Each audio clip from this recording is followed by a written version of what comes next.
Well, I'm hoping that your desire to hear God speak through His Word is strong. And even if you're not quite there yet, as the last video, pray to want that it to be strong. I want to want to. I want to learn about Jesus through His Word.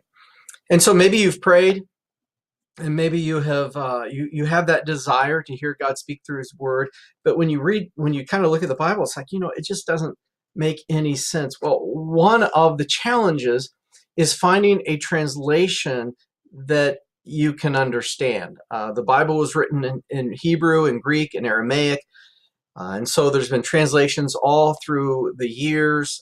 Sometimes we end up in a translation that, while the translation is fine, it might not speak our language. Like the King James speaks a lot of these and thous and shouldest and dosts and all these words that we don't use today. There are a lot of modern translations. We live in a great time to read the Bible.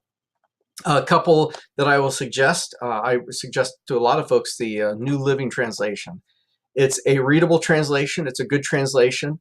It's what's called a dynamic translation, so it tries to translate the thoughts of the writers into our language today.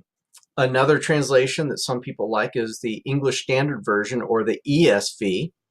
The new Living Translation is NLT, if you didn't pick that up. But the ESV is a formal translation, or a word-for-word translation, where it tries to take each word in Greek and Hebrew and translate it into the corresponding English word. I think that sometimes makes it a little choppy. It doesn't always flow as well.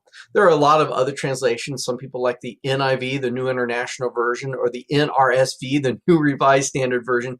You really don't need to know the letters and stuff. There won't be a test, there won't be a quiz, but what is important for you is to find a translation that when you read it, God speaks to you through it. And so give the New Living Translation, NLT, a shot. Sometimes you can find those different translations online, compare a few, and then if you want to use an actual old-fashioned Bible, not one on your phone or your computer or your tablet, you'll find that translation that works. If you do it on a tablet or a phone, usually there are a lot of options on translation. So find one that you like and just kind of stick with it. And next time I'll talk about where is a good place to start reading the Bible. And I'm not talking about your kitchen. So until then, blessings.